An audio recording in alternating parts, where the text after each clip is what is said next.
Hello दोस्तों, स्वागत करता हूं आप सभी का आपके अपने परिवार दीक्षित एजुकेशन अड्डा पर। दोस्तों कैसे हैं आप सभी। उम्मीद करता हूं आप सभी बढ़िया होंगे और अपनी पढ़ाई को कंटिन्यू कर रहे होंगे। दोस्तों एसएससी जीडी की 20 फरवरी से लेकर और 24 फरवरी की शिफ्टों में आपसे जो जो सवाल पूछे गए सारे सवाल लेकर आपके सामने हाजिर हो चुका हूं। अगर आपका भविष्य में एसएससी जीडी का एग्ज़ाम है तो आज की क्लास आपकी परीक्षा के लिए मोस्ट इम्पॉर्टेंट साबित होने वाली है। मैं ये भी बताने वाला हूँ कि अब जिन बच्चों का एग्ज़ाम है उनको कौन से टॉपिक तैयार कर जाना है जहां से सवाल आपको 100% देखने को मिलेगा। सारे सवाल आपको नोट करते चलना है। अभी तक की जितनी शिफ्टों में जितने भी सवाल पूछे गए हैं जीके जीएस के सारे सवाल लेकर आपके सामने हाजिर हुआ हूं। क्लास को मिस मत कीजिएगा, अपने दोस्तों तक जरूर शेयर कर दीजिएगा जिस किसी भी बच्चे का एग्जाम है।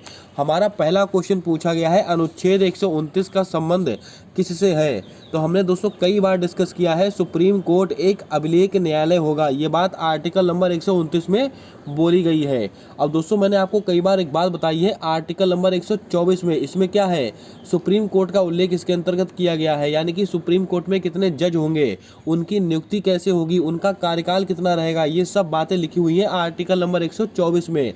लेकिन सुप्रीम कोर्ट एक अभिलेख न्यायालय होगा, ये बात लिखी हुई है आर्टिकल नंबर 129 में। अब दोस्तों यहाँ से एक सवाल आपको और याद रखना है, सुप्रीम कोर्ट कितने प्रकार की रिट जारी करता है, 5 प्रकार की। कितने?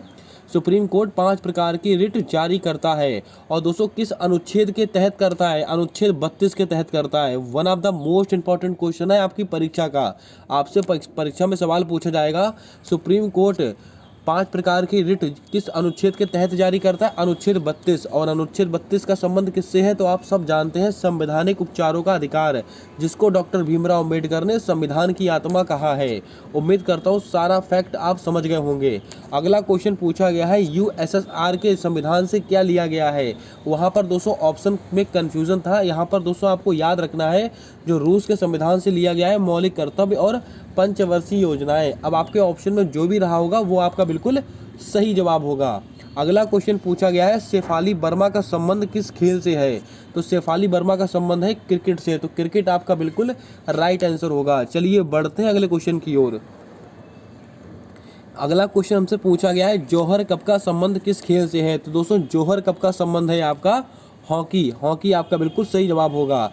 अगला क्वेश्चन पूछा गया था, बजट 2023-24 में कितनी प्राथमिकताएं तय की गई। दोस्तों कितनी प्राथमिकताएं तय की गई थी, तो आप सब जानते हैं बजट 2023-24 के अंतर्गत 7 प्राथमिकताओं को तय किया गया था। तो आपका राइट आंसर क्या होगा, ऑप्शन 7 आपका बिल्कुल सही जवाब होगा। चलिए बढ़ते हैं अगले क्वेश्चन की ओर।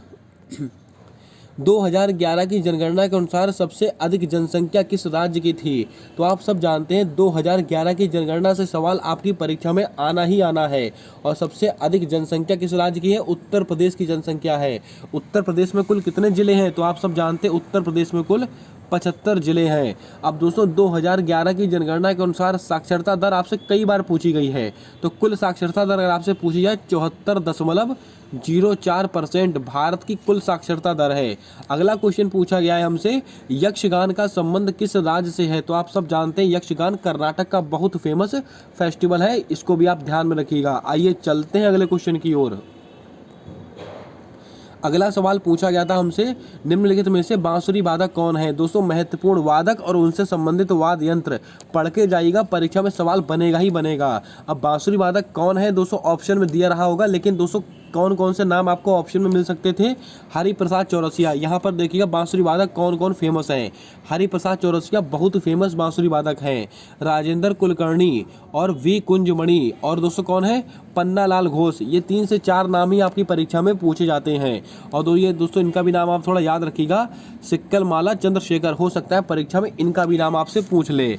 अगला क्वेश्चन पूछा गया है, सुप्रीम कोर्ट में वर्तमान में महिला जज कौन है।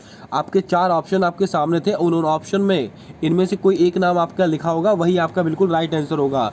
सुप्रीम कोर्ट में वर्तमान में कौन कौन महिला जज है, तो आपको याद रखना है, जस्टिस बेला त्रिवेदी, जस्टिस हिमा कोहली, जस्टिस नगरत्ना। तो आपका राइट आंसर दोस्तों जो भी आपके ऑप्शन में रहा होगा वो आपका बिल्कुल सही आंसर होगा। अब दोस्तों आप कमेंट करके बताएं, हाई कोर्ट, जो हाई कोर्ट है, हाई कोर्ट की पहली महिला मुख्य न्यायाधीश कौन थी। इसका आंसर आपको देना है कमेंट कर कर। सुप्रीम कोर्ट की पहली महिला मुख्य न्यायाधीश आज तक कोई नहीं बनी है, लेकिन सुप्रीम कोर्ट की पहली महिला न्यायाधीश कौन है? फातिमा बीबी। लेकिन सुप्रीम कोर्ट की पहली महिला मुख्य न्यायाधीश बनी है, इनका आंसर आपको देना है कमेंट कर।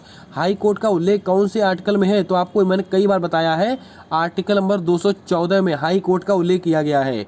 यानी कि हाई कोर्ट में कितने जज होंगे, उनकी नियुक्ति कैसे होगी, उनका कार्यकाल कितना रहेगा, ये सब बातें हाई कोर्ट 214 में बोली गई हैं। और हाई कोर्ट एक अभिलेख न्यायालय है, ये बात आर्टिकल नंबर 215 में बोली गई है।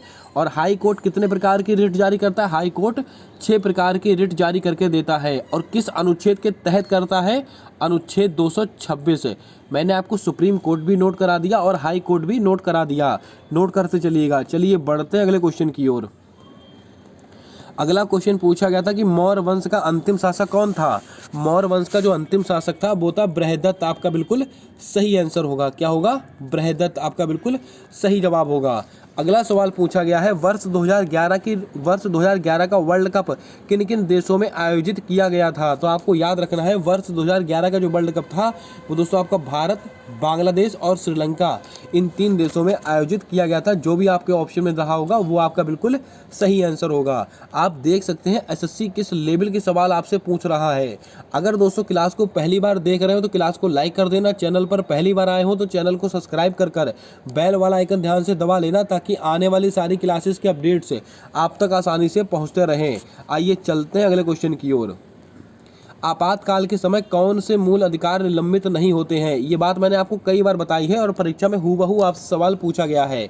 आपातकाल के दौरान अनुच्छेद 20 और अनुच्छेद 21 ये दोनों दोस्तों निलंबित नहीं होते हैं। दोस्तों अनुच्छेद 21 हमारे लिए बहुत महत्वपूर्ण है, आपको याद रखना है। ये दोस्तों होता है राइट टू प्राइवेसी, यानी कि निजता का अधिकार। इसको दोस्तों हम कह सकते हैं प्राण एवं दैहिक स्वतंत्रता का अधिकार। कौन से आर्टिकल में है?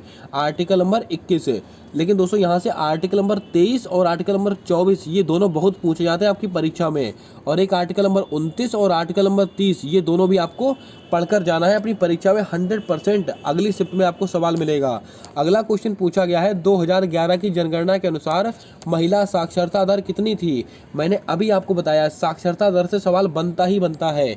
दोस्तों टोटल कितनी है साक्षरता दर? 74.04% टोटल साक्षरता दर है भारत देश की 2011 की जनगणना के अनुसार। लेकिन इसमें से महिलाओं की कितनी है? 65.46% महिलाओं की साक्षरता दर है। चलिए बढ़ते हैं अगले क्वेश्चन की ओर। अनुच्छेद 43 का संबंध किससे है? ये सवाल भी आपसे पूछा गया है। तो दोस्तों अनुच्छेद 43 किससे संबंधित है? कर्मकारों के लिए निर्वाचन मजदूरी एवं कुटीर उद्योग का प्रोत्साहन। ये दोस्तों किससे संबंधित है? आर्टिकल 43। आर्टिकल नंबर 47 में दोस्तों क्या लिखा हुआ है जल्दी से बताएं? आर्टिकल नंबर 44, आर्टिकल नंबर 40 ये सब बहुत महत्वपूर्ण है। आर्टिकल नंबर 47 में पोषण का अधिकार, तो पोषण का अधिकार कौन से आर्टिकल में है? Article number 47। आर्टिकल 44 में क्या है? समान नागरिक संहिता, समान सिविल कोड, जो कि अभी हाल ही में उत्तराखंड में लागू होने की बात हुई है। दोस्तों बिल पास हो चुका है। अब आर्टिकल नंबर 40 क्या है? ग्राम सभा का गठन, ये भी आपको याद रखना है। अगला क्वेश्चन पूछा गया है, दूसरा इंडो बर्मा युद्ध का दोस्तों कब हुआ था? ऐसा क्वेश्चन पूछा गया। तो दूसरा इंडो बर्मा युद्ध 1852 ईस्वी में हुआ है। इसको आप खुद से रीचेक कर लेंगे एक बार। आइए चलते हैं अगले क्वेश्चन की ओर। वर्ष 2021 में सबसे अधिक बेरोजगारी दर किस राज्य की थी? तो दोस्तों याद रखिएगा, वर्ष 2021 में सबसे अधिक बेरोजगारी दर थी वो थी आपकी हरियाणा के अंदर। तो हरियाणा आपका बिल्कुल सही आंसर होगा। एक दो क्वेश्चन दोस्तों आपकी परीक्षा में ऐसे आपको देखने को मिलेंगे जो बहुत ऊट पटांग होंगे, उनका कोई मतलब नहीं होगा। अगर आपको आता है तो ठीक है, वरना उनको स्किप कर दीजिएगा आप। अगला क्वेश्चन दोस्तों पूछा गया, ऋग्वेद की रचना कब हुई थी? इसका आंसर जल्दी से कमेंट करके बताइएगा। ऋग्वेद की रचना कब हुई थी? इसका आंसर आपको देना कमेंट कर। अब दोस्तों आपसे पूछा जाएगा वेद, सबसे पुराना वेद कौन सा है? सबसे पुराना वेद है ऋग्वेद। और इसके अंदर दोस्तों 10 मंडल हैं। कितने मंडल हैं? 10 मंडल है। और दोस्तों गायत्री मंत्र का उल्लेख कौन से मंडल में है? गायत्री तीसरे मंडल में गायत्री मंत्र का उल्लेख किया गया है। और दोस्तों एक सवाल यहाँ से बहुत बार पूछा जाता है, जो सत्यमेव जयते है वो कहाँ से लिया गया? वो दोस्तों मुंडोक उपनिषद से लिया गया, सत्यमेव जयते। आइए चलते हैं अगले क्वेश्चन की ओर। कौन सी गैस तापमान कम करने पर तरल अवस्था में पाई जाती है? ये सवाल भी आपकी परीक्षा में पूछा गया है। तो दोस्तों आपको याद रखना है, जो हीलियम गैस होती है वो दोस्तों तापमान कम करने पर तरल अवस्था में पाई जाती है। सबसे लंबा बांध कौन सा है? तो आपको याद रखना है हीराकुड बांध आपका सबसे लंबा बांध है। और किस नदी पर स्थित है? तो आपको मैंने कई बार बताया है, महानदी पर स्थित है। अब दोस्तों आपको बताना है नागार्जुन सागर बांध, कौन सा? नागार्जुन सागर बांध, ये किस नदी पर स्थित है? ये आपका दोस्तों कृष्णा नदी पर स्थित है। किस पर? ये आपका कृष्णा नदी पर स्थित है नागार्जुन सागर बांध। शिव समुद्रम जलप्रपात किस नदी पर स्थित है? तो मैंने ये भी आपको बताया है, कावेरी नदी पर स्थित है। धुआंधार जलप्रपात कहाँ पर स्थित है? नर्मदा नदी पर स्थित है। सरदार सरोवर बांध किस नदी पर स्थित है? ये भी नर्मदा नदी पर स्थित है। चलिए बढ़ते अगले क्वेश्चन की ओर। अगला क्वेश्चन पूछा गया है, मीराबाई चानू का संबंध किस खेल से है? तो बच्चा बच्चा जानता है, वेट लिफ्टिंग यानी कि भारोत्तोलन से संबंधित है मीराबाई चानू। अब आप देख सकते हैं किस तरीके के सवाल आपसे पूछे जा रहे हैं। दोस्तों कभी आपको खेल देकर उनका खिलाड़ी पूछा जा रहा है, कभी खिलाड़ी देकर उनका खेल पूछा जा रहा है। दोस्तों मैं आपको ऐसे 5 से 6 टॉपिक बताने वाला हूं आज की क्लास में, जो आपको पढ़कर जाना है, और कितना पढ़कर जाना है ये भी मैं आपको बताऊंगा, बस बने रहिएगा। अगला क्वेश्चन पूछा गया है, संवैधानिक उपचारों का अधिकार किस अनुच्छेद में है? तो आप सब जानते हैं अनुच्छेद 32 से 35 के अंतर्गत है संवैधानिक उपचारों का अधिकार। चलिए बढ़ते अगले क्वेश्चन की ओर। राष्ट्रपति के निर्वाचन की पद्धति का उल्लेख किस अनुच्छेद में है? तो अनुच्छेद 55 में है राष्ट्रपति का निर्वाचन की पद्धति। अब दोस्तों एक बार फिर से राष्ट्रपति से बनने वाले जितने सवाल हैं, यानी कि जितने आर्टिकल हैं, फिर से सुनिएगा। जब जब राष्ट्रपति की बात आती है मैं हर बार ये दोस्तों आपको बताता हूँ। आर्टिकल नंबर 52 में क्या है? भारत का एक राष्ट्रपति होगा। आर्टिकल नंबर 53 में क्या है? उसकी कार्यपालिका शक्ति। आर्टिकल नंबर 54 में क्या है? राष्ट्रपति का निर्वाचन। आर्टिकल नंबर 55 में क्या है? निर्वाचन की जो पद्धति है, निर्वाचन की जो रीति है, वो आर्टिकल नंबर 55 में है। आर्टिकल नंबर 60 में क्या है? राष्ट्रपति की शपथ। आर्टिकल नंबर 61 में क्या है? राष्ट्रपति पर महाभियोग की प्रक्रिया। आर्टिकल नंबर 71 में क्या है? तो आपको याद रखना है, राष्ट्रपति के चुनाव में कोई विवाद होता है तो उसका निपटारा सुप्रीम कोर्ट करेगा। ये बात आर्टिकल नंबर 71 में बोली गई है। आर्टिकल नंबर 72 में क्या है? राष्ट्रपति का क्षमादान। आर्टिकल नंबर 123 में क्या है? राष्ट्रपति के अध्यादेश जारी करने की शक्ति। आर्टिकल नंबर 143 में क्या है? तो आपको याद रखना है, राष्ट्रपति सुप्रीम कोर्ट से परामर्श ले सकता है और सुप्रीम कोर्ट राष्ट्रपति को परामर्श दे सकता है, आर्टिकल नंबर 143 के अंतर्गत। उम्मीद करता हूँ सारे आर्टिकल आपको रट गए होंगे, अब तक मैंने कई बार बताया है आपको। अगला क्वेश्चन पूछा गया था, कथकली और मोहिनी अट्टम का संबंध किस राज्य से है? तो बच्चा बता देगा, केरल के अंदर है। चलिए बढ़ते अगले क्वेश्चन की ओर। मांडा त्योहार का संबंध किस राज्य से है? तो दोस्तों जो मांडा त्योहार है वो आपका झारखंड का बहुत फेमस त्योहार है। अगला क्वेश्चन दोस्तों, झारखंड का एक बहुत फेमस है सरहुल, इसको भी आप थोड़ा याद रखिएगा। भारत की सबसे लंबी दूरी तय करने वाली ट्रेन कौन सी है? तो विवेक एक्सप्रेस आपका बिल्कुल सही आंसर होगा। क्रिप्स मिशन भारत कब आया था? ये दोस्तों मार्च 1942 में आया था क्रिप्स मिशन भारत में। अगला क्वेश्चन, डंडा यात्रा महोत्सव किस राज्य से संबंधित है? दोस्तों जो डंडा यात्रा महोत्सव है वो आपका उड़ीसा राज्य से संबंधित है, तो उड़ीसा आपका बिल्कुल सही आंसर होगा। भारत की सबसे लंबी नदी कौन सी है? गंगा नदी भारत की सबसे लंबी नदी है। और दोस्तों आपको बता दें, भारत में गंगा की लंबाई कितनी है? 2525 किलोमीटर है। इसको भी आप लिख लीजिएगा, हो सकता है ये आंकड़ा आपसे सीधा सीधा पूछ ले। धार्मिक स्वतंत्रता का अधिकार किस अनुच्छेद में है? तो दोस्तों आप सब जानते हैं अंतःकरण की स्वतंत्रता आर्टिकल नंबर 25 के 28 के अंतर्गत आती है। तो आपको दोस्तों 25 से 28 याद रखना है, धार्मिक स्वतंत्रता का अधिकार। आर्टिकल नंबर 23, 24 इसमें क्या है? शोषण के विरुद्ध अधिकार से संबंधित है दोनों आर्टिकल। आइए चलते हैं अगले क्वेश्चन की ओर। अगस्त 2023 में नीरज चोपड़ा ने कौन सा पदक जीता था? तो दोस्तों स्वर्ण पदक जीता था नीरज चोपड़ा ने। और नीरज चोपड़ा किस खेल से संबंधित है? तो आप सब जानते हैं भाला फेंक। और भाला फेंक दिवस कब मनाते हैं? तो आपको याद होगा 7 अगस्त को मनाया जाता है भाला फेंक दिवस।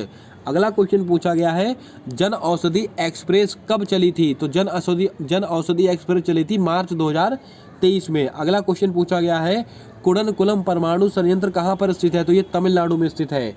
दोस्तों आपको याद होगा कुडनकुलम और कलपक्कम ये दोनों कहाँ पर स्थित है? तमिलनाडु में स्थित है। अब आपको याद होगा नरौरा कहाँ पर स्थित है? ये दोस्तों उत्तर प्रदेश में स्थित है। काकरापार कहाँ पर स्थित है? ये आपका गुजरात में स्थित है। तारापुर कहाँ पर स्थित है? ये आपका महाराष्ट्र में स्थित है। ये सब परमाणु संयंत्र है, इनको आप याद रखिएगा। और तारापुर सबसे पुराना वाला है। चलिए बढ़ते हैं अगले क्वेश्चन की ओर।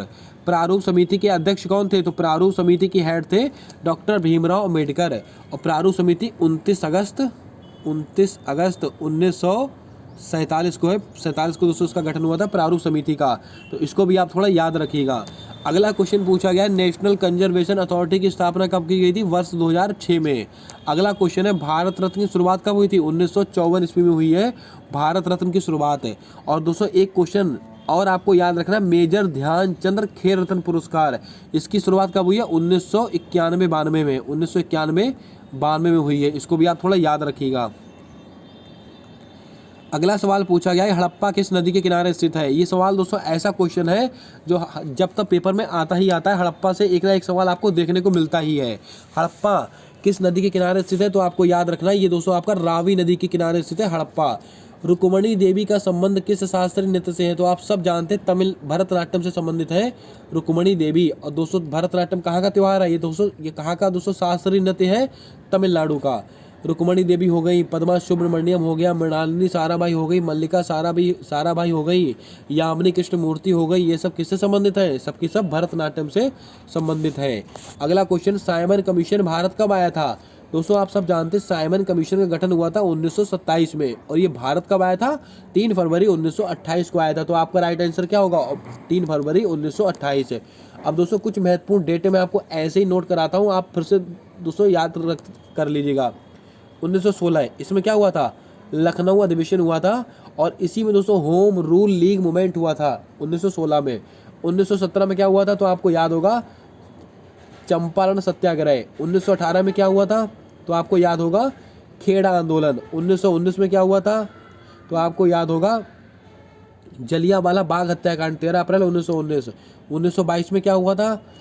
चौरी चौरा घटना। 1923 में क्या हुआ था? स्वराज पार्टी का गठन। 1924 में क्या हुआ था? बेलगांव अधिवेशन। 1925 में क्या हुआ था? कानपुर अधिवेशन।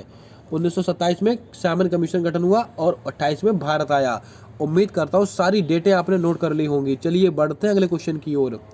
अगला क्वेश्चन पूछा गया, श्री व राधा श्रीधर का संबंध किस शास्त्रीय नृत्य से है? तो आपको याद रखना जो राधा श्रीधर है इनका संबंध है भरतनाट्यम से। तो भरतनाट्यम आपका बिल्कुल सही आंसर होगा।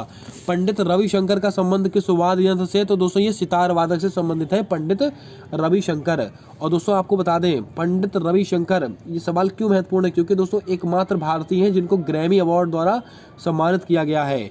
अब दोस्तों एक सवाल आपको और बताना है, संतूर वादक, ये बहुत पूछा जाता है। संतूर वादक, संतूर वादक से आपको केवल 2 नाम याद रखने हैं, भजन सोपारी, भजन सोपारी, ये संतूर वादक से संबंधित है ये। और पंडित शिव कुमार शर्मा, पंडित शिव कुमार शर्मा, पंडित शिव कुमार शर्मा, इन दोनों का नाम आप रट डालिए, परीक्षा में आएगा ही आएगा सवाल। फुटबॉल टीम में कितने खिलाड़ी होते हैं? तो 11 खिलाड़ी होते हैं, आप सब जानते हैं। अगला क्वेश्चन, अंजुम चोपड़ा का संबंध किस खेल से है? तो अंजुम चोपड़ा का संबंध है क्रिकेट से। याद रखिएगा परीक्षा में दोबारा से सवाल आपको देखने को मिल सकता है। गैस का ठोस में बदलना कौन सी प्रक्रिया है? निक्षेपण आपका बिल्कुल सही आंसर होगा। झंडा का अपमान किस मौलिक कर्तव्य का उल्लंघन है? Article 51A। याद रखिएगा मौलिक कर्तव्य, मोस्ट इंपॉर्टेंट क्वेश्चन है ये। अगला सवाल पूछा गया हमसे, कथक एक प्रकार का क्या है? यानी कि दोस्तों आपको दोस्तों ऑप्शन में दिया था क्या है, एक प्रकार का डांस है, कोई फसल है, क्या है ये? तो दोस्तों आप सब जानते हैं कथक उत्तर भारत का शास्त्रीय नृत्य है। तो आपका राइट आंसर क्या होगा? नृत्य। 2011 की जनगणना के अनुसार सबसे कम लिंगानुपात किस राज्य का था? दोस्तों याद रखिएगा आपके ऑप्शन में राजस्थान देके रखा था। क्या देकर रखा? राजस्थान। राजस्थान आपके ऑप्शन में दिया था, जो कि आपका बिल्कुल सही आंसर था। अब दोस्तों कुछ क्वेश्चन ऐसे होते हैं जिनका आंसर दूसरा होता है, लेकिन आपको ऑप्शन में नहीं देकर रखा होता है आंसर। तो दोस्तों आपको ऑप्शन के अकॉर्डिंग वहाँ पर आंसर लगाना पड़ता है। जैसे कि 2011 की जनगणना के अनुसार सबसे कम लिंगानुपात कहाँ का है? तो हरियाणा का है। एक फैक्ट है, बिल्कुल सही बात है, लेकिन हरियाणा आपके ऑप्शन में नहीं था। तो हरियाणा के बाद कौन सा आएगा? राजस्थान आपका बिल्कुल सही आंसर होगा। और सबसे अधिक लिंगानुपात कहाँ का है? अपना केरल का है। कहाँ का? केरल का। तो केरल आपको याद रखना है। फीफा अंडर 17 2023 का आयोजन कहाँ हुआ था? ये दोस्तों आपका इंडोनेशिया में हुआ था। चलिए बढ़ते अगले क्वेश्चन की ओर। रतन टाटा को उद्योग रत्न पुरस्कार किस राज्य के द्वारा दिया गया है? ये दोस्तों महाराष्ट्र राज्य के द्वारा प्रदान किया गया है रतन टाटा जी को उद्योग रत्न पुरस्कार। हरित क्रांति का जनक किसे कहा जाता है? दोस्तों याद रखिएगा हरित क्रांति परीक्षा में बहुत पूछी जा रही है, आपके पढ़ के जाइएगा, परीक्षा में 100% सवाल आपको देखने को मिलेगा। हरित क्रांति का जनक किसको कहते हैं? मनकोम्बु संबाशिवन स्वामीनाथन, इनका पूरा नाम आपसे परीक्षा में पूछा गया था, तो आपको पूरा नाम याद रखना है। मनकोम्बु संबाशिवन स्वामीनाथन, इनको कहते हैं MS स्वामीनाथन। अब दोस्तों एक सवाल यहाँ से और बनता है, विश्व में हरित क्रांति के जनक कौन है? Norman Borlaug. Norman Borlaug. Norman Borlaug जो है वो विश्व में हरित क्रांति के जनक हैं। और भारत में हरित क्रांति के जनक कौन है? ये दोस्तों एमएस स्वामीनाथन जी। अगला क्वेश्चन, आंध्र प्रदेश से संबंधित नृत्य कौन सा है? तो आपके ऑप्शन में कुचिपुड़ी देके रखा था, जो कि आंध्र प्रदेश का शास्त्रीय नृत्य है। 10वीं पंचवर्षीय योजना का उद्देश्य क्या था? ऐसा क्वेश्चन आपकी परीक्षा में पूछा गया है। तो दोस्तों 10वीं जो पंचवर्षीय योजना है ये कब से कब तक चली थी? 2002 से 2007 तक चली थी।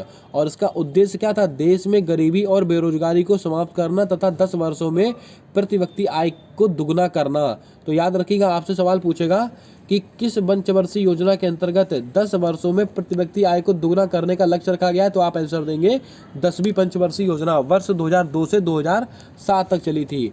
मौर्य वंश का संस्थापक कौन था? तो चंद्रगुप्त मौर्य आपका बिल्कुल सही आंसर होगा। समय की इकाई आपसे पूछी गई है, तो दोस्तों समय की इकाई आपसे पूछी गई तो सेकंड आपका बिल्कुल सही आंसर होगा। टीपू सुल्तान मैसूर का राजा कब बना था? 1782 में हुआ था। टीपू सुल्तान मैसूर का राजा बना था। तो आपके ऑप्शन में 1782 दे के रखा था, जो कि आपका बिल्कुल सही आंसर था।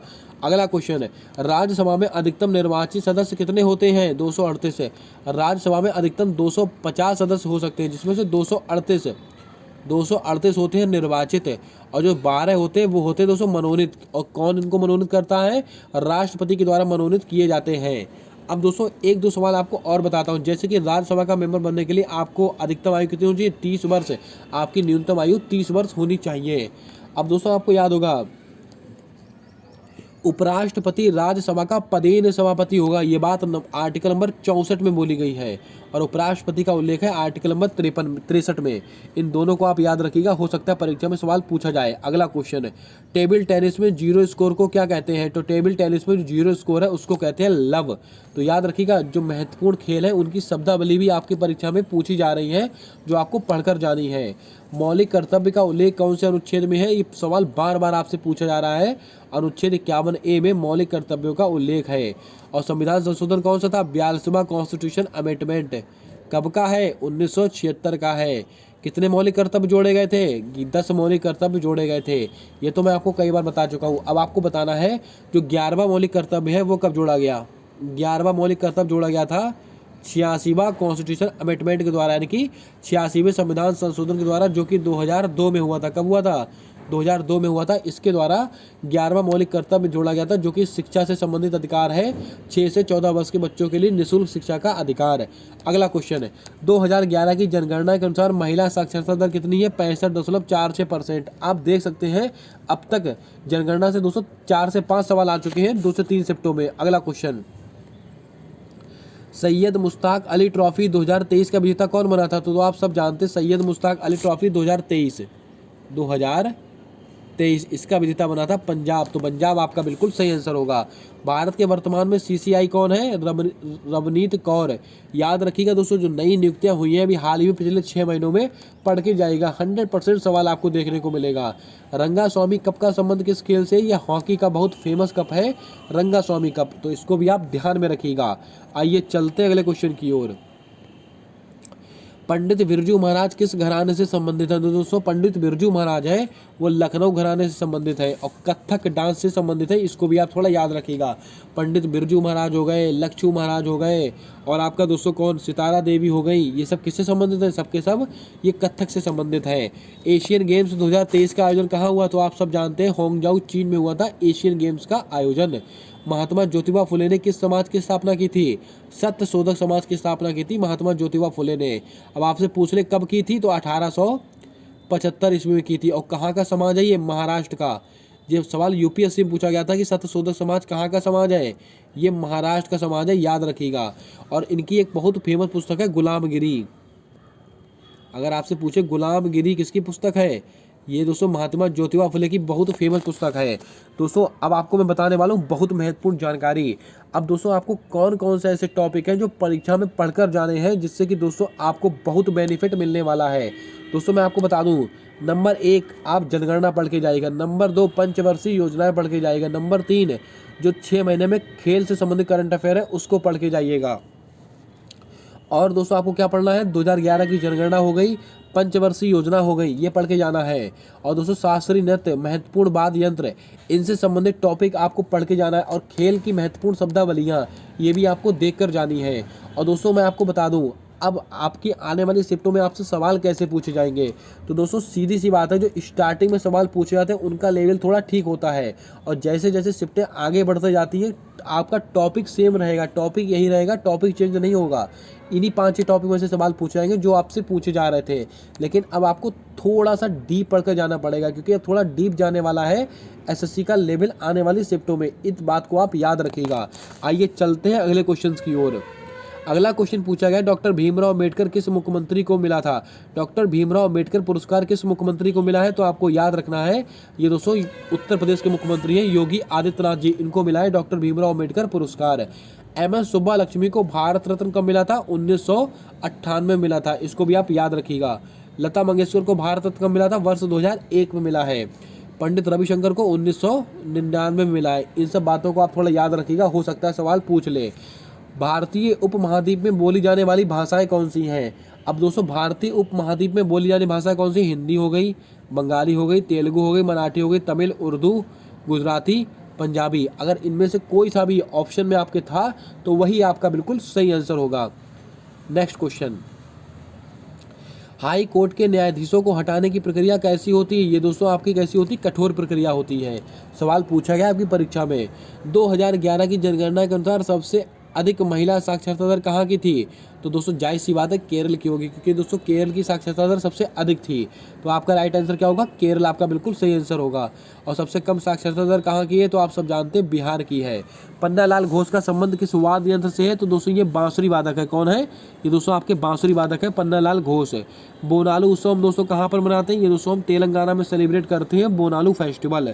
संविधान सभा का गठन कब हुआ था। One of the most important question परीक्षा में आता ही आता है। तो संविधान सभा का गठन हुआ था 6 दिसंबर 1946 ईस्वी को। अब दोस्तों बात करते हैं कुछ महत्वपूर्ण चीजों को लेकर।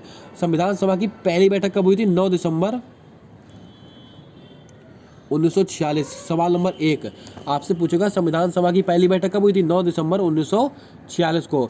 संविधान सभा के अस्थायी सदस्य कौन थे। तो आपको याद होगा सच्चिदानंद सिन्हा जी थे। और संविधान सभा के स्थायी सदस्य कौन थे, डॉक्टर राजेंद्र प्रसाद। दोनों सवाल आपको याद रखने हैं। और संविधान दोस्तों प्रस्तावना को कब पेश किया गया था संविधान में। 13 दिसंबर 1946 को। दोस्तों प्रस्तावना को पंडित जवाहरलाल नेहरू जी के द्वारा प्रस्तावना को पेश किया गया था 13 दिसंबर 1946 को। लेकिन इसको संविधान सभा के द्वारा स्वीकार कब किया गया था। तो इसको भी आप लिखेंगे 22 जनवरी 1947। 22 जनवरी 1947 को प्रस्तावना को स्वीकार किया गया था। यहाँ से मैंने आपको 5 सवाल बताए, पांचों सवाल आपको याद रखने हैं। चलिए बढ़ते हैं अगले क्वेश्चन की ओर। आंध्र प्रदेश के वर्तमान राज्यपाल कौन है, एस अब्दुल नज़ीर। और ये क्वेश्चन आपको बता दूं 2 बार पूछा गया अब तक की शिफ्टों में। तो आपका राइट आंसर क्या होगा, एस अब्दुल नज़ीर। दोस्तों अभी हाल ही में 13 राज्यों के नए राज्यपाल बने थे 2023 के अंदर। उन सभी राज्यपालों के नाम आप पढ़ के जाएगा, आपको 100% 1 नंबर फ्री का मिलने वाला है। अगला क्वेश्चन पूछा गया है ध्वनि का मात्रक क्या होता है। तो ध्वनि का मात्रक होता है डेसीबल। तो डेसीबल आपका बिल्कुल सही आंसर होगा। अगला क्वेश्चन पूछा गया भारत के वर्तमान दूसरे चीफ डिफेंस ऑफ स्टाफ कौन। चीफ डिफेंस ऑफ स्टाफ कौन है। तो आप सब जानते हैं अनिल चौहान जी हैं। पहले कौन थे, जनरल बिपिन रावत है। अगर इसको दोस्तों सीडीएस बोलते हैं, CDS chief defence of staff. अगला क्वेश्चन, लिंडर पेस का संबंध किस खेल से है। दोस्तों आपकी जानकारी के लिए बता दें यह सवाल परीक्षा में अब तक 3 बार आ चुका है। लिंडर पेस का संबंध किस खेल से, अभी आने वाले शिफ्टों में आपको दिखाऊंगा, पूछा गया सवाल होगा। भारत देश की जलीय सीमा कितने देशों के साथ लगती है, 2 देशों के साथ लगती है। अगला क्वेश्चन, 2011 की जनगणना के अनुसार सबसे अधिक साक्षरता दर किस राज्य की थी। फिर सवाल रिपीट हुआ, ये केरल की थी। तो केरल आपका बिल्कुल सही आंसर होगा। अब दोस्तों 2011 की जनगणना से बनने वाले कुछ महत्वपूर्ण सवाल जो आपको पता होने चाहिए, मैं दोस्तों बोल रहा हूँ उनको आप नोट करेंगे। 2011 की जनगणना के अनुसार सबसे अधिक जनसंख्या घनत्व कहाँ का है, बिहार का। सबसे कम जनसंख्या घनत्व कहाँ का है, अरुणाचल प्रदेश का। सबसे अधिक लिंगानुपात कहाँ का है, केरल का। सबसे कम लिंगानुपात कहाँ का है, हरियाणा का। इनको सबको नोट करते चलिएगा आप। आइए चलते हैं अगले क्वेश्चन की ओर। आईटीआई की स्थापना किस पंचवर्षीय योजना के अंतर्गत हुई थी। तो पहली पंचवर्षीय योजना के अंतर्गत हुई थी आईटीआई की। पहली पंचवर्षीय योजना के अंत में हुई थी आईटीआई की स्थापना। पंचवर्षीय योजना 1951 से 1956 कौन से मॉडल पर आधारित थी? हैरट डॉमर मॉडल पर आधारित थी पहली पंचवर्षीय योजना। और दूसरी वाली पीसी महालनोबिस मॉडल पर आधारित थी। गांधी इरविन समझौता कब हुआ था? 5 मार्च 1931 को हुआ था गांधी इरविन समझौता। अगला क्वेश्चन है, मैसूर दशहरा नामक फेस्टिवल कहाँ पर मनाया जाता है? ये दोस्तों आपका कर्नाटक में मनाया था मैसूर दशहरा। तो कर्नाटक आपका बिल्कुल सही आंसर होगा। राष्ट्रीय खेल 2023 की मेजबानी किसने की थी? राष्ट्रीय खेल 2023 की मेजबानी की थी गोवा ने। कौन से क्रम के थे ये? 37वें क्रम के थे। कौन से? 37वें क्रम के थे। 38वें कहाँ पर होंगे? 38वें राष्ट्रीय खेल ये आपके होंगे उत्तराखंड में। और दोस्तों आपको याद होगा जो 37वें राष्ट्रीय खेल जो कि गोवा में हुए थे, इसमें 228 पदक के साथ महाराष्ट्र जो था वो आपका पहले स्थान पे था। तो आपसे आने वाली शिफ्ट में पूछ लेगा राष्ट्रीय खेल 2023 के अंतर्गत 37वें राष्ट्रीय खेल 2023 में पदक तालिका में पहले स्थान पे कौन रहा है? महाराष्ट्र रहा है 228 पदक के साथ है। लिंडर पेस का संबंध किस खेल से? टेनिस से। ये देखिए फिर से सवाल आया। ये सब सवाल आपके ही परीक्षा में पूछे गए हैं। अगर क्लास पसंद आ रही है तो दिल से लाइक जरूर कीजिएगा। सारी मेहनत सिर्फ और सिर्फ आपके माँ बाप के सपने के लिए है, आपके सिलेक्शन के लिए है। और क्लास को दोस्तों लाइक करके अपने दोस्तों तक जरूर शेयर कर दें। और चैनल पर पहली बार आए हो तो चैनल को सब्सक्राइब कर बेल वाला आइकन ध्यान से दबा लें, ताकि आने वाली सारी क्लासेस के अपडेट्स आप तक आसानी से पहुँचते रहेंगे। और दोस्तों इसकी PDF भी आपको प्रोवाइड करने वाला हूँ। कहाँ पर आपको प्रोवाइड होगी, कैसे आपको PDF मिलेगी, सारी जानकारी दूंगा, बने रहिएगा। अगला क्वेश्चन पूछा गया है, गौतम बुद्ध का संबंध किस गणराज्य से था? तो दोस्तों आप सब जानते हैं शाक्य गणराज्य से था गौतम बुद्ध का संबंध है। और गौतम बुद्ध के बचपन का क्या नाम था? सिद्धार्थ इनके बचपन का नाम था। अब बौद्ध संगतियाँ आपसे परीक्षा में बहुत बार पूछी जाती हैं। पहली, दूसरी, तीसरी, चौथी, चारों बौद्ध संगतियाँ मैं आपको बताता हूँ। पहली वाली कहाँ हुई थी? राजगृह। दूसरी वाली वैशाली, पाटलिपुत्र और कुंडलवन कश्मीर। इन तीनों को आप याद रखेंगे। पहली बौद्ध संगति का राजगृह, दूसरी वाली वैशाली, तीसरी वाली पाटलिपुत्र, चौथी वाली कुंडलवन कश्मीर। अगला क्वेश्चन, मूल ह्रास की परिभाषा क्या है? दोस्तों मूल ह्रास की परिभाषा आपकी परीक्षा में आपसे पूछी गई थी। अगला क्वेश्चन, पांचवी पंचवर्षीय योजना कब से कब तक चली? दोस्तों जो पांचवी पंचवर्षीय योजना है वो 1974 से 1978 के बीच में चली थी, पांचवी वाली पंचवर्षीय योजना। मौलिक अधिकार से संबंधित एक सवाल आपकी परीक्षा में पूछा गया था। अब मौलिक अधिकार से दोस्तों क्या सवाल पूछ सकता है, आइए डिस्कस करते हैं। मौलिक अधिकार दोस्तों आपको याद होगा 6 मौलिक अधिकार हैं वर्तमान में भारत देश में। अब दोस्तों बात करते हैं मौलिक अधिकार का उल्लेख कौन से भाग में है? भाग नंबर 3 में है मौलिक अधिकार का उल्लेख। और दोस्तों भाग 3 को ही संविधान का मैग्ना कार्टा कहा जाता है। तो आपसे परीक्षा में अगर पूछ ले संविधान का मैग्ना कार्टा किस भाग को कहते हैं, तो आप बोलेंगे भाग नंबर 3। और आर्टिकल 12 से 35 के अंतर्गत आता है मौलिक अधिकार का उल्लेख। अब मौलिक अधिकार लिए कहाँ से गए? ये दोस्तों अमेरिका के संविधान से लिए गए हैं मौलिक अधिकार। अगला क्वेश्चन पूछा गया है, उत्तर प्रदेश के वर्तमान राज्यपाल कौन है? आनंदीबेन पटेल आपका बिल्कुल सही आंसर होगा। गिर राष्ट्रीय उद्यान कहाँ पर स्थित है? तो आप सब जानते हैं ये गुजरात में स्थित है गिर राष्ट्रीय उद्यान। नेक्स्ट क्वेश्चन है, पंडित बिरजू महाराज का संबंध किस शास्त्रीय नृत्य से है? तो मैंने कई बार बताया कथक से है। अब कथक से कुछ महत्वपूर्ण शास्त्रीय नृत्य जो आपको याद करके जाने हैं, सितारा देवी, शोभना नारायण, पंडित बिरजू महाराज, सरस्वती सेन, शंभू महाराज, कुमुदनी लखिया, रोशन कुमारी, ये वो नाम है जो आपकी परीक्षा में पूछे गए हैं। फालतू का दोस्तों ज्ञान इकट्ठा नहीं करना, केवल काम की बातें आपको पढ़नी है। कौन कौन है? सितारा देवी, शोभना नारायण, बिरजू महाराज, सरस्वती सेन, शंभू महाराज, कुमुदनी लखिया, रोशन कुमारी। लोशर फेस्टिवल कहाँ पर मनाते हैं? लद्दाख में मनाते हैं। आपकी जानकारी के लिए बता दें, एक फेस्टिवल कई सारे राज्यों में सेलिब्रेट किया जाता है। इसका आंसर आपको ऑप्शन के अकॉर्डिंग लगाना होता है। दोस्तों अरुणाचल प्रदेश में भी इसका दोस्तों आयोजन होता है। अगर आपके ऑप्शन में अरुणाचल प्रदेश दे के रखा था तो अरुणाचल प्रदेश आपका बिल्कुल सही आंसर होगा। और एक होता है लोसांग फेस्टिवल। कौन सा? लोसांग। एक तो होता है लोसर, एक होता है लोसांग। ये आपका मनाते हैं सिक्किम में। कहाँ पर? ये आपका सिक्किम में सेलिब्रेट करते हैं लोसांग फेस्टिवल। चलिए बढ़ते हैं अगले क्वेश्चन की ओर। अगला क्वेश्चन पूछा गया है, हाल ही में कितने व्यक्तियों को भारत रत्न दिया गया है?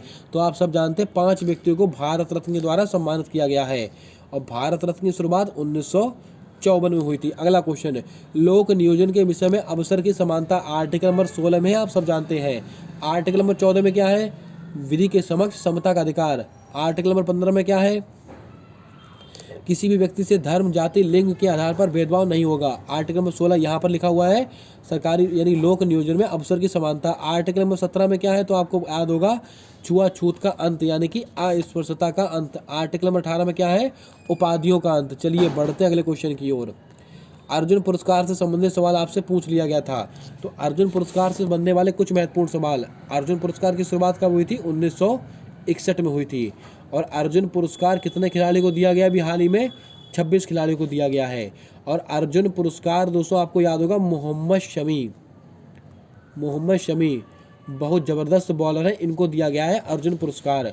अगला क्वेश्चन अनुच्छेद 51A में क्या है? मौलिक कर्तव्य। तो आपको याद होगा मौलिक कर्तव्य से हर शिफ्ट में आपको सवाल देखने को मिल रहा है, पढ़ के जाइएगा, थोड़ा डीप पढ़ के जाइएगा मौलिक कर्तव्य। अब आपको थोड़ा डीप सवाल मिलने वाले हैं आपकी परीक्षा में।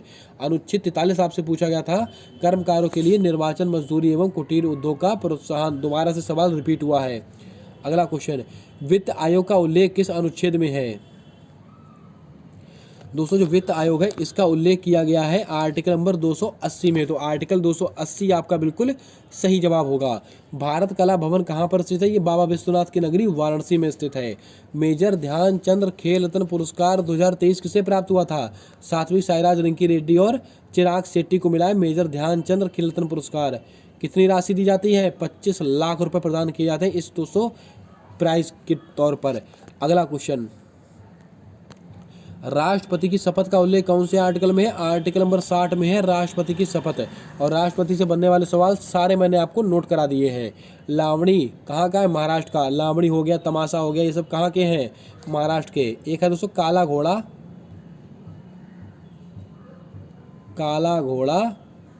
कला महोत्सव, काला घोड़ा कला महोत्सव,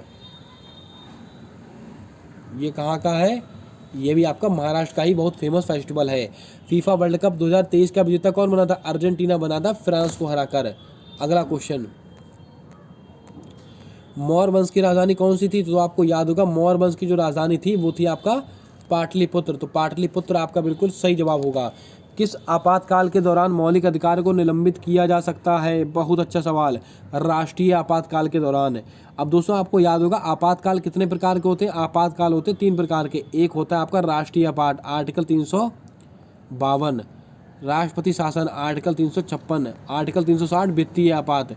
और ये आपातकाल आर्टिकल 360 वाला जो आपातकाल है वित्तीय आपात वाला भारत देश में अभी तक एक भी बार नहीं लगा है। चलिए बढ़ते हैं अगले क्वेश्चन की ओर। भारत को श्रीलंका से कौन सा चैनल जोड़ता है? तो आप सब जानते हैं मन्नार की खाड़ी या पाक जलडमरू। ये किसके बीच में है? भारत और श्रीलंका के मध्य में। हड़प्पा किस नदी किनारे स्थित है? रावी नदी किनारे स्थित है। रुक्मणी देवी का संबंध किस शास्त्रीय नृत्य से? भरतनाट्यम से संबंधित है रुक्मणी देवी। आई थिंक ये सवाल दोस्तों रिपीट हो गए हैं। ये पंडित रविशंकर, ये हम दोस्तों भी इनको डिस्कस कर चुके हैं। फुटबॉल वाला ये भी डिस्कस हो चुका है, गैस ये भी डिस्कस हो चुका है, ये भी सवाल डिस्कस हो चुका है, ये भी डिस्कस हो चुका है सवाल। कुछ सवाल दोस्तों रिपीटेड है यहाँ पर, इनको हम स्किप कर देंगे। ये सब सवाल रिपीट हो चुके हैं आई थिंक। ये देखिए दोस्तों यहाँ से सवाल ठीक है, यहाँ से देख सकते हैं आप। अगला क्वेश्चन पूछा गया वर्ष 2011 की जनगणना के अनुसार किस धर्म का प्रतिशत 0.02 था? बहुत अच्छा सवाल है सिख समुदाय का। ये दोस्तों अभी हाल ही का सवाल पूछा गया, 23 या 22 फरवरी का सवाल है। ये 23 या 24 फरवरी शिफ्ट का सवाल है। अब मैंने आपसे क्या कहा था, जैसे जैसे शिफ्टें बढ़ेंगी वैसे वैसे सवाल थोड़े डीप आपसे पूछे जाएंगे। सवाल थोड़ा डीप पूछा गया इस तरह से आपसे। अगला क्वेश्चन पूछा गया खोड़िया नृत्य का संबंध किस राज्य से है? तो दोस्तों जो खोड़िया नृत्य है इसका संबंध है हरियाणा से। तो हरियाणा आपका बिल्कुल सही आंसर होगा। चलिए बढ़ते हैं अगले क्वेश्चन की ओर। दोस्तों हमारा अगला सवाल पूछा गया है नीति आयोग के वर्तमान कार्यकारी अधिकारी कौन है? तो आप सब जानते हैं जो नीति आयोग है इसके वर्तमान में कार्यकारी अधिकारी हैं VVR सुब्रमण्यम। और इसके दोस्तों उपाध्यक्ष कौन है? सुमन बेरी जी इसके उपाध्यक्ष हैं। और इसके अध्यक्ष कौन होते हैं? स्वयं प्रधानमंत्री जी इसके अध्यक्ष होते हैं। और नीति आयोग की स्थापना कब हुई थी? वर्ष 2015 में हुई थी। तपन कुमार पटनायक का संबंध किस नृत्य से है? तो ये छऊ नृत्य से संबंधित है तपन कुमार पटनायक। सवाल का लेवल धीरे धीरे बढ़ रहा है, आप देख रहे होंगे। भारत का किस पश्चिमी देश के साथ विवाद है? पाकिस्तान के साथ है। जलीय विवाद भी है और स्थलीय विवाद भी है। और भारत और पाकिस्तान के बीच में 1960 में 1960 में सिंधु जल समझौता हुआ था, इसको भी आप याद रखेंगे। जल्लीकट्टू किस त्योहार पर आयोजित करते हैं? तो दोस्तों आप सब जानते होंगे, पोंगल पर आयोजित करते हैं जल्लीकट्टू।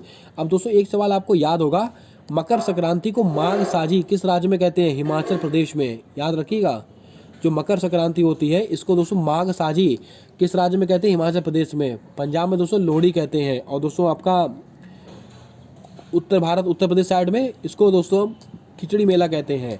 गुजरात साइड में हम इसको उत्तरायण कहते हैं। याद रखिएगा। अनुच्छेद 51 का संबंध किससे है? ये अंतर्राष्ट्रीय शांति से संबंधित है, अनुच्छेद 51। परिवार नियोजन किस पंचवर्षीय योजना के अंतर्गत आया था? तो दोस्तों आपको याद रखना है, छठी पंचवर्षीय योजना के अंतर्गत आया था परिवार नियोजन। बारडोली सत्याग्रह आंदोलन कब हुआ था? 1928 में हुआ था बारडोली सत्याग्रह आंदोलन। चौथी पंचवर्षीय योजना से सवाल आपकी परीक्षा में पूछा गया था। अब क्या सवाल था उसका कंफर्मेशन नहीं है, लेकिन सवाल दोस्तों आपसे जो भी पूछा गया पूरा दोस्तों यहाँ पर एक्सप्लेनेशन आपको सामने यहाँ पर रख दिया गया है। चौथी पंचवर्षीय योजना कब से कब तक चली थी? 1969 से 1974 के बीच में चली थी, और यह योजना आर गॉडगिल मॉडल पर आधारित है। तो आपसे सवाल पूछ लेगा, चौथी पंचवर्षीय योजना किस मॉडल पर आधारित है? R Gadgil model. प्रमुख उद्देश्य क्या था? स्थायित्व के साथ विकास तथा आर्थिक आत्मनिर्भरता की प्राप्ति करना। इस योजना में भारत की कृषि वृद्धि दर सर्वाधिक रही थी, इसको भी आप थोड़ा याद रखिएगा। आर्थिक नियोजन भारत में कब प्रारंभ हुआ था? तो जो आर्थिक नियोजन है भारत में 1951 में प्रारंभ हुआ था। मौलिक अधिकार से संबंधित सवाल आया था, जो कि दोस्तों हम डिस्कस कर चुके हैं। दुर्गा पूजा का संबंध किस राज्य से है? दुर्गा पूजा का संबंध है पश्चिम बंगाल से। आइस हॉकी में कुल कितने खिलाड़ी होते हैं? दोस्तों आइस हॉकी में कुल कितने खिलाड़ी होते हैं? तो आप सब जानते हैं कुल 6 खिलाड़ी होते हैं। शुंग वंश का संस्थापक कौन है? पुष्पमित्र शुंग। आर्य समाज से सवाल आपकी परीक्षा में आया था। तो दोस्तों आर्य समाज, कुछ सवाल मैं आपको बताता हूँ, जैसे कि आर्य समाज की स्थापना कब हुई थी? 1875 ईस्वी में। किसने की थी? स्वामी दयानंद सरस्वती जी ने। स्वामी दयानंद सरस्वती जी ने की थी आर्य समाज की स्थापना। अब दोस्तों आपको याद होगा, स्वामी दयानंद सरस्वती जी ने एक नारा दिया था, वेदों की ओर लौटो। तो आपसे पूछ ले, वेदों की ओर लौटो किसने कहा? स्वामी दयानंद सरस्वती जी ने। और इनका मूल नाम क्या था? मूल शंकर करके दोस्तों इनका वास्तविक नाम है, इसको भी आप थोड़ा याद रखिएगा। और सत्यार्थ प्रकाश किसकी रचना है? स्वामी दयानंद सरस्वती जी की रचना है। अगला क्वेश्चन, हरित क्रांति के विषय में सवाल आपसे पूछा गया था। तो दोस्तों हरित क्रांति की शुरुआत कब हुई थी? इसके दोस्तों भारत में इसके दोस्तों कौन है? विश्व में दोस्तों इसके कौन है? ये सब चीज़ें मैंने आपको बता दी हैं। तो दोस्तों हरित क्रांति पढ़ के जाइएगा अगर आपका भविष्य में एग्जाम है। वर्ष 2011 की जनगणना के अनुसार पुरुष की साक्षरता दर कितनी थी? ये सवाल भी आपसे परीक्षा में पूछा गया है, इसको भी आप देख लीजिएगा। कथक शास्त्रीय नृत्य किस राज्य का? ये दोस्तों उत्तर प्रदेश से संबंधित है, कथक शास्त्रीय नृत्य। अगला क्वेश्चन है, 8वीं पंचवर्षीय योजना से भी सवाल आपकी परीक्षा में पूछा गया था। तो 8वीं पंचवर्षीय योजना से दोस्तों क्या क्या सवाल बन सकता है वो भी मैं आपके सामने लिखा हुआ है, आप देख सकते हैं। कब से कब तक चली थी? 1992 से 1997 के बीच में चली थी 8वीं पंचवर्षीय योजना। और इसका प्रमुख उद्देश्य क्या था? मानव संसाधन का विकास करना। और राष्ट्रीय महिला कोष की स्थापना कब हुई थी? ये 8वीं पंचवर्षीय योजना में हुई थी, जो कि 1993 ईस्वी में हुई थी। इसको भी आप याद रखिएगा। अगला क्वेश्चन, मौलिक कर्तव्य का संबंध किस अनुच्छेद में है? दोस्तों आप सवाल देख सकते हैं, बार बार सवाल रिपीट हो रहे हैं, यानी कि सवाल रिपीटेड आपसे पूछे जा रहे हैं, पढ़ के जाइएगा। मौलिक कर्तव्य का उल्लेख आर्टिकल नंबर 51A में है। पंचायती राज का उल्लेख कौन से भाग में है? भाग नंबर 9। यहाँ से सवाल महत्वपूर्ण है, यहाँ से सवाल बन सकता है। भाग 9A आपको याद रखना है, भाग 9B आपको याद रखना है। ये दोनों भाग बहुत महत्वपूर्ण ही है। अगर आपसे पूछे भाग 9 का उल्लेख कौन सा क्या है? पंचायती राज से संबंधित। भाग 9A ये दोस्तों नगरीय निकाय। अगर आपसे पूछे नगरीय निकाय, इसका उल्लेख कौन से भाग में? भाग 9A। सहकारी समिति भाग 9B। अगर आपसे पूछे सहकारी समिति का उल्लेख है भाग 9B में। संगीत नाटक अकादमी की स्थापना कब हुई थी? 1953 ईस्वी में हुई थी। अगला क्वेश्चन, ध्वनि की इकाई क्या होती? डेसिबल होती है, हम डिस्कस कर चुके हैं। आर्टिकल नंबर 333 मोस्ट इंपॉर्टेंट, ये पूछा गया आपकी परीक्षा में। आर्टिकल नंबर 333 क्या है? राज्यों की विधानसभाओं में एंग्लो भारतीय समुदाय का प्रतिनिधित्व कौन करता है? राज्यपाल करता है। आर्टिकल 333 में। आर्टिकल 343 में क्या है? देश की राजभाषा हिंदी होगी। आर्टिकल 324 में क्या है? जल्दी से बताएं, इसका आंसर आपको देना है कमेंट करके। आर्टिकल 324 में किसका उल्लेख किया गया है? लिंडर पेस का संबंध किस खेल से? फिर वही सवाल, टेनिस से संबंधित है। सवाल पूछा गया है। आंध्र प्रदेश के वर्तमान राज्यपाल एस अब्दुल नज़ीर, फिर से सवाल रिपीट हुआ है।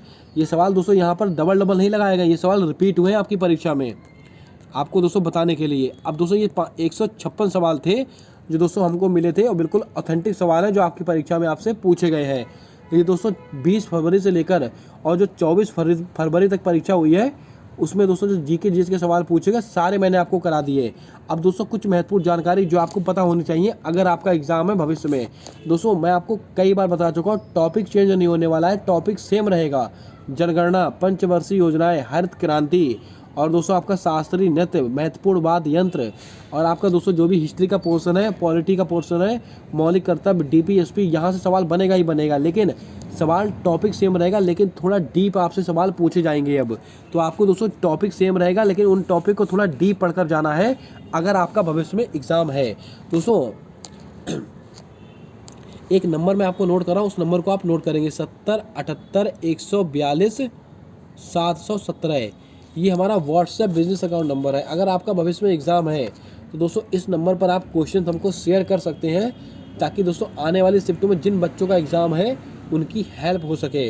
अब दोस्तों एक जानकारी आपसे मैं लेना चाहता हूँ, क्या एसएससी जीडी या एसएससी की जितनी भी परीक्षाएं हैं उनके लिए कुछ ऐसे ब्रह्मास्त्र ई नोट्स आपको प्रोवाइड की जानी चाहिए जिसके अंदर दोस्तों केवल वही सवाल इंक्लूड किए गए हों जो आपकी एसएससी की परीक्षाओं में आपसे पूछे गए हैं। क्या आप ऐसे ई नोट्स चाहते हैं कि नहीं? अगर आप चाहते हैं तो कमेंट में हाँ लिख दीजिएगा। मैं आपको वो ई नोट्स बहुत ही अफोर्डेबल प्राइस में, बहुत ज़्यादा अफोर्डेबल प्राइस में आपको वहाँ पर उपलब्ध करा दूंगा, जिसमें दोस्तों आपका केवल और केवल एसएससी से संबंधित होगा। यानी कि एसएससी में अब तक की जितनी भी परीक्षाएं हुई हैं, जितने भी सवाल आपसे पूछेंगे सारे सवाल वहाँ पर इंक्लूड होंगे वन लाइनर की फॉर्म में। अगर आप इस ई नोट्स को चाहते हैं कि हाँ ऐसा होना चाहिए तो आप कमेंट कर दोस्तों हाँ या ना लिखिएगा, ताकि आने वाली क्लास में दोस्तों मैं आपको बताऊंगा कि आप उन ई नोट्स को कैसे परचेज कर सकते हैं, कैसे क्या कर सकते हैं। उम्मीद करता हूँ आज की क्लास आपको पसंद आई होगी। अगर क्लास पसंद आई है तो दिल से लाइक कीजिएगा। चैनल पर पहली बार आए हो तो चैनल को सब्सक्राइब कर बेल वाला आइकन ध्यान से दबाइएगा ताकि आने वाली क्लासेस के अपडेट्स आप तक आसानी से पहुँचते रहें। मिलते हैं आने वाली अगली क्लास में एक नए टॉपिक के साथ। तब तक के लिए जय हिंद, जय भारत। दोस्तों अपना सपोर्ट, अपना प्रेम हमारे इस यूट्यूब चैनल के साथ हमेशा यूँ ही बना कर रखिएगा।